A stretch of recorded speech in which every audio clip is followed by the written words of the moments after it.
Bonjour à tous. Donc aujourd'hui, on va analyser un arrêt que la Cour de cassation vient de rendre et qui est très intéressant et qui pose la question de savoir quels sont les pouvoirs du juge vis-à-vis de la sanction que prononce un employeur vis-à-vis d'un salarié, cette sanction étant la modification de son contrat de travail. Alors, dans une autre précédente vidéo que j'ai faite à propos justement de la modification du contrat de travail, je vous ai rappelé l'arrêt fondamental, l'arrêt Le Berry, l'arrêt de 98, à travers lequel la Cour de cassation a considéré que l'employeur pouvait sanctionner un salarié en modifiant son contrat de travail. La modification du contrat de travail, ça peut être une sanction qui est prononcée contre le salarié, mais c'est une sanction qui a ceci d'original, c'est qu'elle doit être acceptée par le salarié.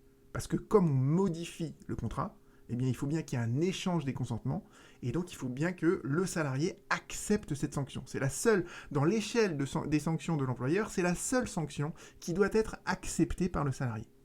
Et la question qui se pose, c'est une fois que le salarié il a accepté cette sanction qu'est la modification de son contrat de travail, est-ce qu'il peut saisir le juge prud'homal pour demander au juge d'annuler la sanction qu'il a acceptée? Vous voyez ce que je veux dire? C'est pas une situation qui est évidente. Et à la fin de cette vidéo, je vais vous montrer comment il fait une recherche de jurisprudence, et vous allez voir que dans un arrêt précédent, la Cour de cassation avait dit non, on peut pas, le juge prud'homal ne peut rien faire. Et là, vous avez donc dans cet arrêt la solution inverse. Donc peut-être que cet arrêt est un revirement de jurisprudence. Et ce qui est intéressant, c'est de voir en fait quel est le raisonnement qui a été suivi par la Cour de cassation.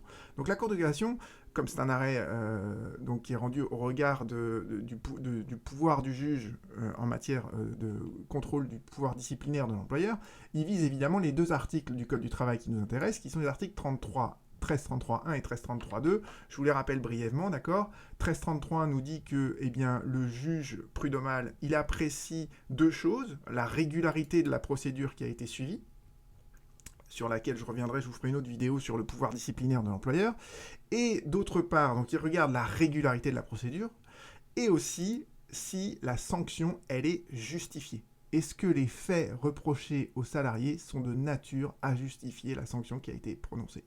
D'accord. Y a un débat contradictoire, nous dit le Code du travail. Ça, en soi, c'est pas très surprenant. Et à la fin, vous avez toujours le fameux principe que si un doute subsiste, il profite toujours aux salariés.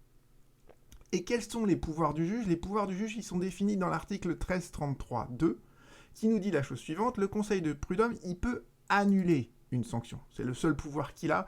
Il y a de la jurisprudence là-dessus qui dit que le Conseil de prud'homme, il ne peut pas substituer une sanction à une autre. La seule chose qu'il peut faire, c'est de dire oui, cette sanction, je la valide, ou au contraire, je l'annule. Et si je veux l'annuler, en tant que conseil de prud'homme, je peux l'annuler pour trois raisons différentes. Si d'abord, la sanction elle a été adoptée au terme d'une procédure qui est irrégulière, et je reviendrai là-dessus dans une autre vidéo, si elle est irrégulière en la forme, ou bien si elle est injustifiée ou disproportionnée. Alors là, vous voyez, c'est pas tout à fait la même chose. Injustifié, c'est de dire l'employeur reproche au salarié certains faits, et ces faits, en réalité, ne sont pas avérés, ce ne sont pas des faits fautifs, donc cette sanction, elle est injustifiée. La sanction qui est disproportionnée, c'est pas la même chose. On vous dit les faits, ce sont effectivement des faits fautifs, mais il y a une trop grande disproportion entre la gravité de ces faits et la sanction qui a été prononcée. D'accord? Donc ça, c'est voilà, le pouvoir du juge d'annuler une sanction se fait au regard de trois critères: l'irrégularité en la forme, le caractère injustifié ou le caractère disproportionné. Revenons-en maintenant à notre arrêt. La Cour de cassation donc nous rappelle tout ceci. Et ce qu'elle nous dit, et c'est ça qui est très important, c'est ce passage-là, ce paragraphe 8, c'est que ce n'est pas parce que le salarié a accepté la modification de son contrat de travail à titre de sanction qu'il ne peut pas ensuite aller devant le juge prud'homal et demander au juge prud'homal l'annulation de la modification de son contrat de travail qui a été prononcé à titre de sanction. Et qu'est-ce qu'avait fait la Cour d'appel? Quel est le raisonnement qu'avait suivi la Cour d'appel que la Cour de cassation nous rappelle pour bien nous montrer où se situe l'erreur de droit? La Cour d'appel, elle avait dit, voilà, le salarié, il a signé l'avenant à son contrat de travail en mettant bien la mention lue et approuvée, une mention qui n'a absolument aucune portée juridique, d'accord. Et dans l'avenant au contrat de travail, d'accord, il y a précisément quel est son nouvel emploi avec ses attributions, quel est son nouveau lieu de travail, quelles sont ses nouvelles conditions d'émergement, sa rémunération, sa durée du travail, et, nous dit la Cour d'appel, c'est en parfaite connaissance de cause qu'il a signé cet avenant. Et donc, il ne peut plus le remettre en cause. D'accord ? S'il a accepté cette modification du contrat de travail, c'est irrévocable. Et la Cour de cassation lui dit pas du tout, pas du tout. Ça reste une sanction, cette modification du contrat de travail. Et dès lors que ça, c'est une sanction, que c'est qualifié juridiquement comme une sanction, eh bien, les articles du Code du travail concernant le pouvoir du juge de vérifier si cette sanction elle est justifiée et proportionnée, eh bien, les pouvoirs du juge, ils sont intacts. Et non seulement ils sont intacts, mais en plus la Cour d'appel doit les exercer. D'accord ? Nous dit la Cour de cassation très exactement, la Cour d'appel, elle était invitée par le salarié, donc, à vérifier la réalité des faits invoqués. Donc ça, c'est pour savoir est-ce que la sanction, elle est justifiée ou pas. Est-ce qu'elle repose sur une justification factuelle, d'accord ? La Cour d'appel, elle doit vérifier si c'est bien ces faits ont un caractère fautif et s'il y a bien une proportionnalité de la sanction. Et en l'occurrence, la Cour d'appel, et c'est ça cette expression qui est importante, elle n'a pas exercé son office. C'est-à-dire qu'elle s'est crue dépourvue de ses prérogatives juridictionnelles, alors que ces prérogatives juridictionnelles étaient intactes et qu'elle devait les exercer. D'accord ? Ce n'est pas parce que le salarié accepte la modification de son contrat de travail que le juge ne peut plus statuer. D'accord ? Donc ça, c'était pour cette solution qui vous voyez, est assez logique, en fait. D'accord ? La modification du contrat de travail à titre de sanction, ça n'est qu'une sanction parmi tant d'autres. Et comme toutes les autres sanctions, elle peut être annulée par le Conseil de prud'homme. Alors, j'ai essayé de faire une petite recherche de jurisprudence donc sur le moteur de recherche, parce que je me suis rendu compte qu'il y avait beaucoup de mes étudiants qui ne savaient pas faire des recherches de jurisprudence. Donc typiquement, je ne dis pas que c'est la meilleure recherche de jurisprudence, on peut certainement l'améliorer, et éventuellement je vous ferai des vidéos sur ce point-là si ça vous intéresse, mais voilà, moi quand je fais mes pourvois à la Cour de cassation, je passe mes journées en fait à faire des recherches de jurisprudence, et sur une problématique comme celle-ci, voilà ce que j'aurais mis. En gros, ce qui nous intéresse, il faut d'abord renseigner l'article de loi, d'accord ? Quand vous voulez savoir quelles sont toutes les décisions que la Cour de cassation a rendues au regard d'une problématique donnée, qui là en l'occurrence est celle du pouvoir du juge de sanctionner, d'annuler une sanction ou pas, eh bien c'est l'article 1333.2 du Code du travail. Donc je l'ai mis comme ça, dans le moteur de recherche sur lequel je travaille, c'est comme ça que ça fonctionne. Donc j'ai mis les termes et j'ai mis une proximité à 12 mots. Ça veut dire que grosso modo, je veux que 1333.2 et Code du travail soient à peu près à 12 mots parce que parfois dans les visas de la Cour de cassation, vous voyez, c'est pas toujours exactement accolé les uns aux autres.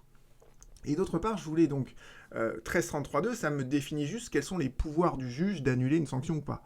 Mais ça ne me renseigne pas sur tous les arrêts concernant une modification du contrat de travail. Donc j'ai rajouté en fait cette deuxième expression avec évidemment un opérateur de proximité là de 15 mots, parce que modification du contrat de travail, c'est pas toujours exactement au même endroit. Voilà. Et vous avez à ce moment-là 31 résultats, d'accord ? Je vais vous montrer en fait ceux qui étaient les plus intéressants, mais voilà, l'idée c'est d'identifier tous les arrêts qui ont été rendus par la Cour de cassation au regard de l'article 1333.2 et qui, a priori, vont traiter de la modification du contrat de travail. Remarquez d'ailleurs que si j'enlève modification du contrat de travail, d'accord, et que je relance la recherche, là vous allez avoir voilà, 175 résultats. D'accord ? Mais là, avec une recherche comme ça, vous aurez absolument tous les arrêts que la Cour de cassation a rendus à propos de l'article 1333.2 du Code du travail, et donc sur cette question de la sanction et du pouvoir du juge vis-à-vis des sanctions prononcées par l'employeur. Donc de la jurisprudence, de la recherche que je viens de faire tout à l'heure, d'accord, quels sont les arrêts qui sont importants ? Il y en a 3. Et je vais commencer par le troisième, parce que le troisième, c'est justement celui qui, a priori, fait apparaître qu'il y a eu un revirement de jurisprudence. Donc c'est un arrêt de 2016, d'accord ? Un arrêt pas si lointain que ça, mais un arrêt qui n'est pas publié au bulletin. Vous retrouverez les références sous cette vidéo, évidemment. Et là, vous aviez donc une salariée qui avait été embauchée dans une caisse privée d'assurance maladie et qui, en 2009, donc, avait exercé donc des fonctions de responsable du service des moyens et des mobiliers et immobiliers. Et en 2013, elle est sanctionnée, d'accord, par une modification de son contrat de travail qu'elle accepte. Et la salariée donc se pourvoit en cassation parce que la cour d'appel avait refusé d'annuler la sanction disciplinaire que constituait la modification de son contrat de travail. Donc vous voyez qu'on est vraiment dans la même problématique que l'arrêt qu'on vient d'analyser juste avant. Et que faisait valoir la salariée dans la première branche de son moyen de cassation? Elle dit, en cas de litige relatif à une sanction disciplinaire, eh bien le juge doit apprécier, et ça vous l'avez compris maintenant, si les faits sont de nature à justifier cette sanction.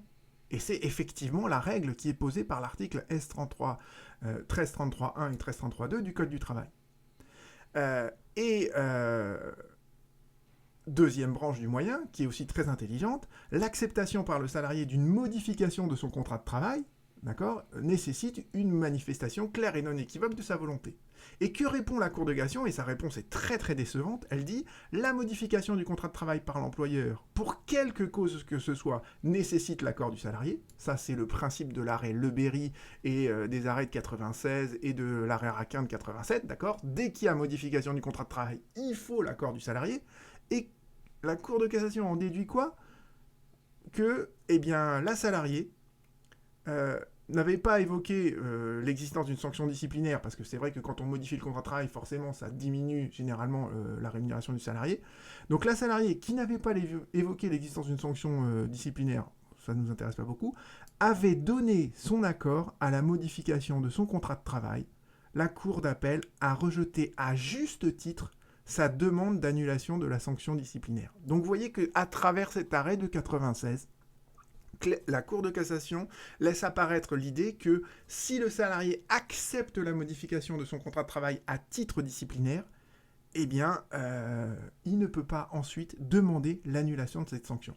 Et vous voyez bien que dans l'arrêt qu'on vient d'analyser tout à l'heure, l'arrêt d'aujourd'hui, eh bien, c'est exactement la solution inverse. Donc là, vous êtes en présence d'un revirement de jurisprudence. L'arrêt qui vient d'être rendu aujourd'hui, publié au bulletin, largement diffusé sur le site de la Cour de cassation, vient prendre le contre-pied de cet arrêt isolé de 2016. Et dorénavant, donc, ce n'est pas parce que c'est une modification du contrat de travail qui a été acceptée par le salarié au titre d'une sanction que le juge prud'homal ne peut pas annuler cette modification du contrat de travail et restaurer le contrat de travail à ce qu'il était originellement.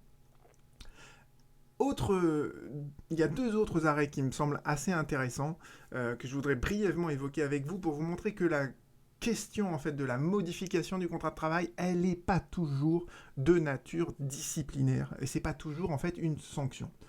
Cet arrêt de 2019, vous aviez en fait un salarié dont les résultats, la gestion étaient considérés comme étant insuffisantes par l'employeur. Donc là, vous voyez, le salarié, il a été repositionné sur un autre secteur parce que son bilan professionnel n'était pas satisfaisant. Ses qualités d'encadrement étaient elles aussi insatisfaisantes, ses résultats étaient décevants, voilà. Donc en fait là, la modification du contrat de travail, elle n'est pas proposée à titre de sanction par l'employeur, mais en raison de son insuffisance professionnelle, et ça c'est un autre principe, c'est que l'insuffisance professionnelle, elle n'est pas fautive. D'accord? Donc on peut parfaitement proposer une modification du contrat de travail en raison de l'insuffisance professionnelle d'un salarié, tout comme on peut licencier un salarié pour son insuffisance professionnelle. Et dans ce cas-là, eh bien, si le salarié accepte la modification du contrat de travail qui est motivée par son insuffisance professionnelle, eh bien, le juge est dépourvu pour le coup de tout pouvoir d'appréciation puisque ce n'est pas une sanction. D'accord ? Donc le juge, il ne peut pas annuler cette modification du contrat de travail pour la simple et bonne raison que ça n'est pas une sanction puisque l'insuffisance professionnelle elle-même n'est pas fautive. Donc ça, c'est un arrêt qui me semble intéressant, puisque la Cour de cassation nous dit bien à la fin, cette décision, cette modification du contrat de travail ne s'analyse pas en une mesure disciplinaire. Parce que justement, elle est motivée par l'insuffisance professionnelle. Et c'est pour ça qu'il faut toujours regarder, et c'est pour ça que l'employeur doit faire attention aussi à la manière dont il exprime les raisons de la modification du contrat de travail. Si ces raisons font apparaître que c'est en raison d'un comportement que l'employeur considère comme étant fautif, eh bien, on est en présence d'une modification du contrat de travail à titre disciplinaire qui peut, à ce moment-là, être annulée par le juge au titre des sanctions et des pouvoirs que le juge a dans l'appréciation des sanctions. En revanche, si c'est une modification qui est motivée par l'insuffisance professionnelle du salarié, à ce moment-là, le juge est dépourvu de toute prérogative juridictionnelle à annuler cette modification dès lors qu'elle a été acceptée par le salarié. Et dans de ce dernier arrêt, donc arrêt de 2019, alors attendez que je m'y repère. Donc là, on nous dit bien qu'il y avait bien une rétrogradation qui avait un caractère disciplinaire. Et là, en fait, elle a été annulée, cette sanction, parce qu'en fait, elle était irrégulière. C'est-à-dire qu'il y a eu une modification qui n'a pas fait l'objet d'une notification écrite et motivée de la part de l'employeur. Donc ça, c'est une irrégularité qui, à elle seule, peut être sanctionnée par l'annulation de la rétrogradation. Et d'autre part, ça c'est aussi quelque chose de classique en matière de modification du contrat de travail à titre de sanction, d'accord, l'employeur doit impérativement informer le salarié qu'il a la faculté d'accepter ou de refuser la sanction qui lui est proposée.